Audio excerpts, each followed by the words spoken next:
Oke, selamat datang di Anyus Channel. Di video kali ini kami akan membahas manga Jujutsu Kaisen chapter 145, sebuah chapter yang terfokus pada penjelasan Tengen.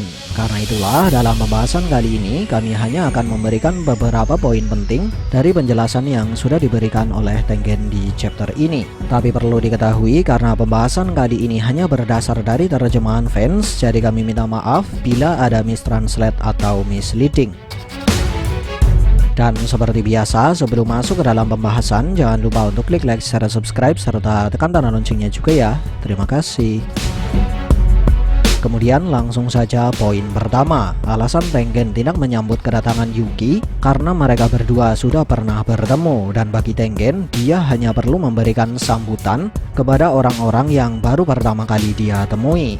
Lalu yang jadi pertanyaan sekarang, kapankah Yuki pertama kali bertemu dengan Tengen? Dan sebenarnya apa yang terjadi hingga mereka berdua bertemu? Poin kedua, alasan Tengen menolak kehadiran Yuki dan menutup kuil utama atau makam bintang karena Tengen tidak bisa membaca pikiran atau hati seseorang, dan dia sendiri belum sepenuhnya mempercayai Yuki. Bahkan dia sempat mengira kalau Yuki bekerja sama dengan Geto palsu. Poin ketiga, otak atau brain yang mengendalikan tubuh Geto memiliki nama sementara Kenjaku, di mana secara harfiah huruf kanji yang digunakan untuk kata Ken memiliki arti kemurahan hati, sedangkan kata Jaku memiliki arti keselamatan. Dan menurut Tengen, Kenjaku sendiri adalah seorang penyihir Jujutsu yang dulunya dikenal sebagai Norito Shikamo, tapi saat ini dia dikenal sebagai Geto palsu karena dia sudah mengambil alih tubuh Geto.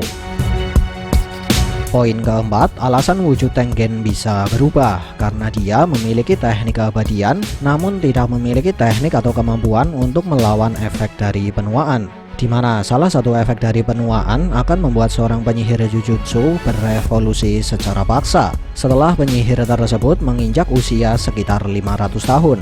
Dan perlu diketahui, dari perkataan Tengen yang berbunyi "kau juga akan terlihat seperti ini setelah 500 tahun", maka bisa kita katakan bahwa efek penuaan ini akan berlaku bagi semua penyihir Jujutsu. Dan satu-satunya cara yang dimiliki oleh Tengen untuk menghindari efek penuaan tersebut adalah dengan cara melebur atau menyatu dengan wadah Star Plasma. Tapi sayangnya proses ini tidak bisa Tengen lakukan karena wadah Star Plasma sudah dibunuh oleh Toji 11 tahun yang lalu.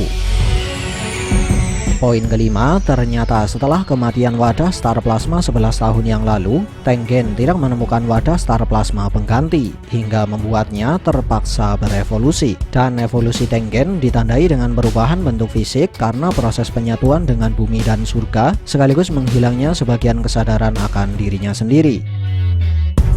Poin keenam, ternyata selain terhindar dari efek penuaan, Tengen bisa mendapatkan beberapa ciri fisik dari wadah Star Plasma jika dia berhasil menyatu dengan wadah Star Plasma, di mana hal ini kami dasarkan dari perkataan Yuki yang berbunyi, "Pantas saja nada suaranya tidak bertambah tinggi." Ingat, nada suara tinggi biasanya dimiliki oleh seorang perempuan.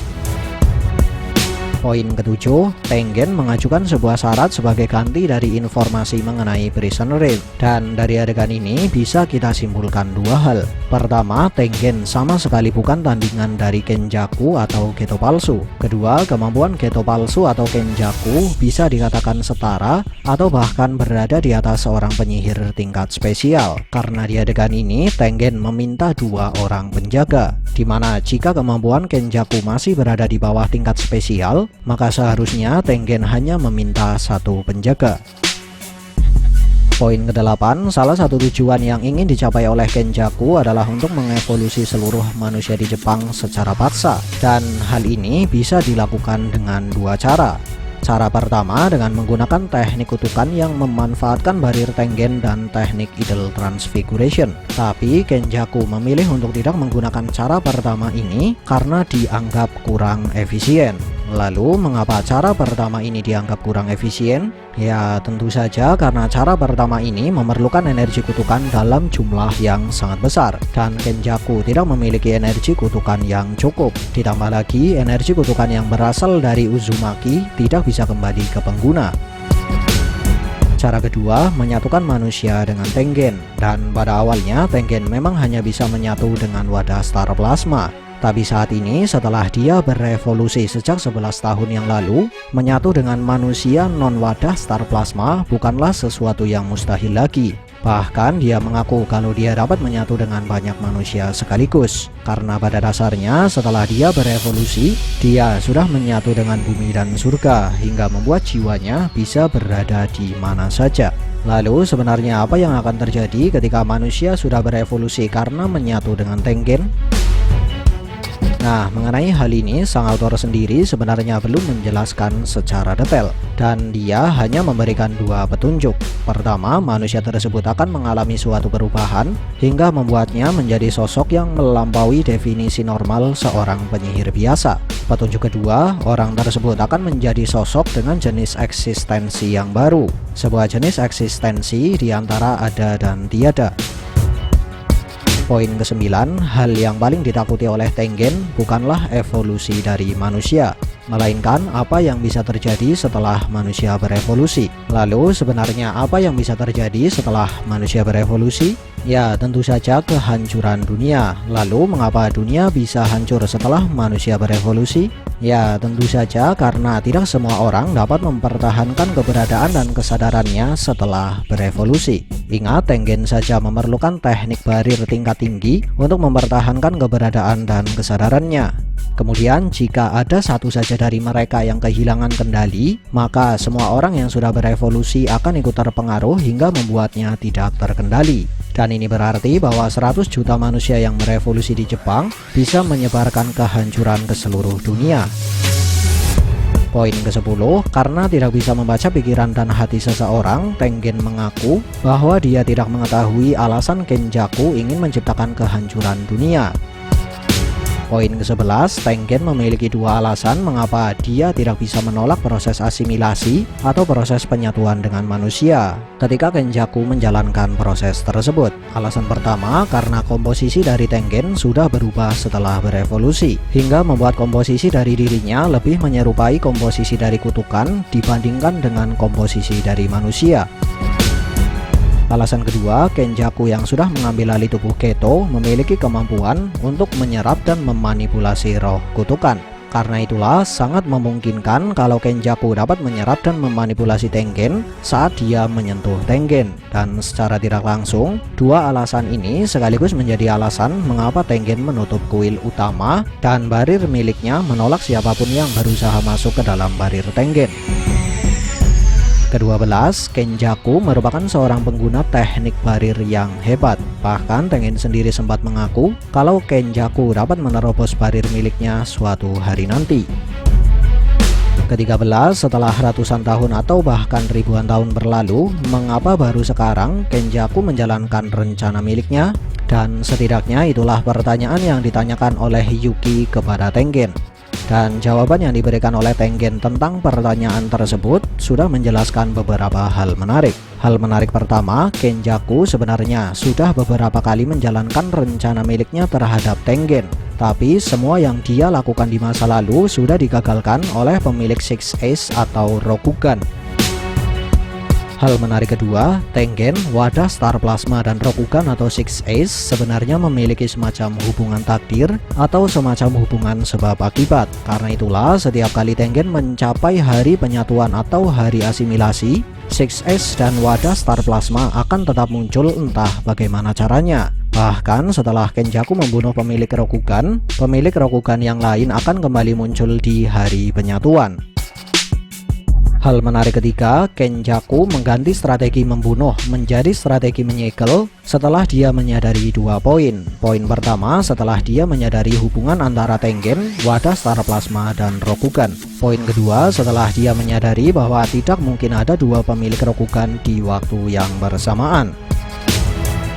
Hal menarik keempat, keterlibatan Toji dalam insiden 11 tahun yang lalu sudah membuat rencana Kenjaku menjadi jauh lebih lancar. Karena entah bagaimana caranya, keterlibatan Toji sudah membuat hubungan takdir atau hubungan sebab akibat antara Tengen, wadah star plasma, dan Rokugan menjadi terganggu. hingga wadah Star Plasma tidak muncul kembali setelah dibunuh oleh Toji. Tapi sayangnya sampai saat ini belum ada kejelasan mengapa hubungan mereka bisa terganggu oleh keterlibatan Toji. Dan satu-satunya petunjuk adalah Toji memiliki kemampuan spesial yang tercipta dari pembatas surgawi serta semacam binding foe. Hal menarik kelima, selain keterlibatan Toji, kemunculan Geto juga dianggap sebagai sesuatu yang sangat mendukung rencana Kenjaku, hingga membuat sebagian fans menganggap kalau kemunculan Geto merupakan sesuatu yang sudah direncanakan oleh Kenjaku. Tidak hanya itu, entah bagaimana caranya, di waktu yang hampir bersamaan, semua yang dibutuhkan oleh Kenjaku secara kebetulan tiba-tiba terkumpul, hingga pada akhirnya Kenjaku mendapatkan Prison Realm 6 tahun yang lalu. Kemudian poin ke-14, alasan Kenjaku menciptakan Kelingkem adalah untuk meningkatkan kualitas dari proses asimilasi atau proses penyatuan manusia dan Tengen, dimana jika aklimatisasi dalam Kelingkem tidak dilakukan, maka hasil asimilasi atau hasil penyatuan bisa menjadi sesuatu yang tidak sempurna. Sedikit tambahan, aklimatisasi adalah semacam proses penyesuaian diri pada lingkungan, situasi, atau kondisi yang baru. Kemudian agar proses aklimatisasi bisa berjalan dengan lancar, Kenjaku harus menciptakan semacam penghubung dengan surga.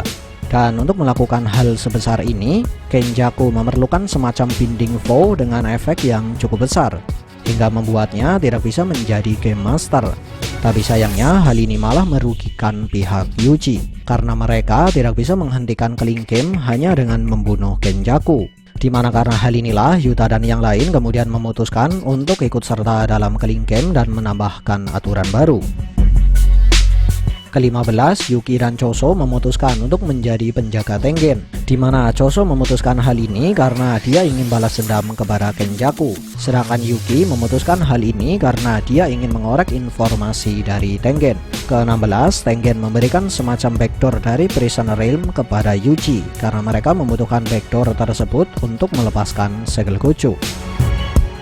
Ke-17, sebelumnya Tengen sudah menyegel backdoor tersebut dengan tujuan untuk menekan hawa keberadaan dari Prison Realm yang sepertinya berada di luar negeri. Tapi sayangnya hal ini terasa sia-sia karena pada akhirnya Kenjaku berhasil mendapatkan Prison Realm. 18, orang yang memegang kendali atas segel Gojo adalah pemilik Prison Realm. Karena itulah, walaupun Yuji dan yang lain memiliki backdoor, mereka tidak bisa membuka segel secara leluasa. Dan satu-satunya cara yang bisa mereka gunakan adalah dengan membukanya secara paksa. Lalu, untuk membukanya secara paksa, mereka membutuhkan sesuatu yang bisa mengcounter teknik kutukan seperti senjata milik Toji dan Miguel.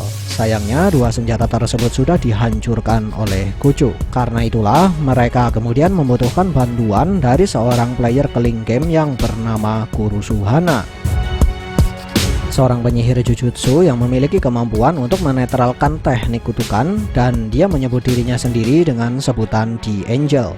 Dan uniknya di sini sempat disebutkan bahwa dia adalah seorang penyihir Jujutsu dari 1000 tahun yang lalu.